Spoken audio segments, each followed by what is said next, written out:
Bharatiya Janata party రాష్ట్ర శాఖ పిలుపు మేరకు కాంగ్రెస్ ప్రభుత్వం ఏర్పాటై గడిచిన సంవత్సర కాలంలో కాంగ్రెస్ వైఫల్యాలను ఎండగడుతూ కాంగ్రెస్ గ్యారంటీల పేరుతో ప్రజలకు ఇస్తానన్న 6 గ్యారంటీల వైఫల్యాలను ప్రశ్నిస్తూ బీజేపీ హుస్నాబాద్ అంబేద్కర్ చౌరస్తాలో కార్నర్ మీటింగ్ నిర్వహించారు. ఈ సందర్భంగా మొదటగా ప్రభుత్వ ఆసుపత్రి నుంచి అంబేద్కర్ చౌరస్తా వరకు బైక్ ర్యాలీతో నిరసన వ్యక్తం చేశారు.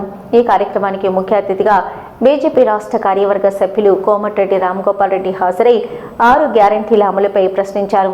పూర్తి స్థాయిలో రైతు రుణమాఫీ చేయకుండా రైతులను మోసం చేసిందన్నారు. హుస్నాబాద్లో ఎన్నికల సమయంలో మొదటి హామీని కరీంనగర్లో కలిపేందుకు చర్యలు తీసుకోకపోతే సంక్రాంతి తర్వాత ఆందోళన కార్యక్రమాలు చేపడతామన్నారు. ప్రజా సమస్యలను పక్కన పెట్టి కాంగ్రెస్ రాజకీయాలు చేస్తుందన్నారు. ఈ కార్నర్ మీటింగ్లో అసెంబ్లీ కన్వీనర్ లక్ష్మారెడ్డి, రాష్ట్ర కౌన్సిల్ సభ్యులు లక్కిరెడ్డి తిరుమల, హనుమకొండ జిల్లా కార్యదర్శి Machal Kumar, assembly co convener Janagama Venugopalarao, OBC Morcha Siddipet జిల్లా అధ్యక్షులు బొమ్మగని సతీష్, మహిళా మోర్చా రాష్ట్ర అధికార ప్రతినిధి తోట స్వరూప, దళిత మోర్చా రాష్ట్ర అధికార ప్రతినిధి బత్తుల శంకర్, హుస్నాబాద్ పట్టణ అధ్యక్షులు దొడ్డి శ్రీనివాస్, హుస్నాబాద్ రూరల్ మండలం అధ్యక్షులు వెల్దండి రాజేంద్ర ప్రసాద్, అక్కనపేట మండల అధ్యక్షులు రామంచ మహేందర్ రెడ్డి, కోహెడ మండల అధ్యక్షులు ఖమ్మం వెంకటేశం, సైదాపూర్ మండల అధ్యక్షులు కందుల శ్రీనివాసరెడ్డి, ఎలకతుర్తి మండల అధ్యక్షులు కుడితాడి చిరంజీవి, భీమదేవరపల్లి మండల అధ్యక్షులు పైడిపల్లి పృథ్వీరాజ్, చిగురుమామిడి మండల అధ్యక్షుడు పైడిపల్లి శ్రీనివాస్ నాయకులు గోపాల్ రెడ్డి, మడక రవి, రాజేందర్ తదితరులు పాల్గొన్నారు. హుస్నాబాదు ప్రాంతాన్ని గతంలో కరీంనగర్ జిల్లాతో ఉమ్మడి కరీంనగర్ జిల్లాతో అనుబంధం కలిగినటువంటి కోయడ కానీ, అక్కనపేట కానీ, హుస్నాబాద్ కానీ, మరి ఈ ప్రాంతాలన్నీ కూడా ఉమ్మడి కరీంనగర్ జిల్లాను కరీంనగర్ కేంద్రంగా కొత్త జిల్లా కలుపుతామని ఎన్నికలప్పుడు మాటిచ్చింది. అక్కడక్కడ మాట్లాడుతున్నారు తప్ప ఏడాది కలిసినా దాని గురించి ఆలో లేదు, చూరు లేదు, ఇప్పటి వరకు మాట్లాడినటువంటి దాఖలాలు కనబడతలేవు.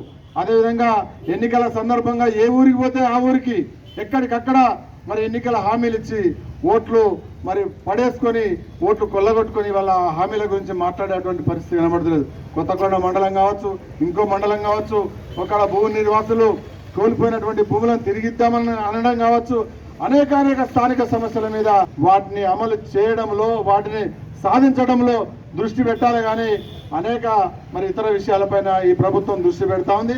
3-4 సంవత్సరాల కాలం పాటు ప్రజల ముందున్నటువంటి, ఈ ప్రాంతం ముందున్నటువంటి సమస్యల పరిష్కారంతో పాటు రాబోయే కాలంలో ఈ ప్రాంతాన్ని ఏ విధంగా మరి బాగు చేయాలనో భారతీయ జనతా పార్టీ ఒక మరి చిత్తశుద్ధితో, ఒక పగడబంది ప్రణాళికతో ముందుకు పోతుంది. కాబట్టి బూత్ స్థాయి నుంచి నియోజకవర్గ స్థాయి వరకు పార్టీని బలోపేతం చేయాల్సినటువంటి బాధ్యత మనందరి పైన ఉంది.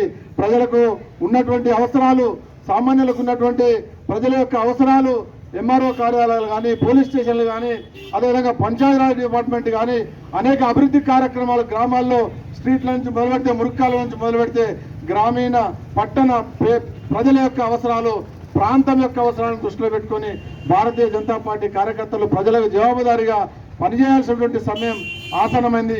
ఇప్పుడే మరి మనం పోరాటాలను మొదలుపెట్టాం. 1 సంవత్సర కాలం పాటు ఏ పార్టీకైనా అవకాశం ఇవ్వాలి కాబట్టి 1 సంవత్సరం కాంగ్రెస్ పార్టీకి అవకాశం ఇచ్చినాం. రేపు స్థానికంగా ఉన్నటువంటి స్థానిక సమస్యల్ని హైలైట్ చేస్తాం, వాటిని మరి ఎక్స్పోజ్ చేస్తాం, వాటి ఆధారంగా పోరాటాలను నిర్వహిస్తాం, ప్రజలను సమీకరిస్తాం.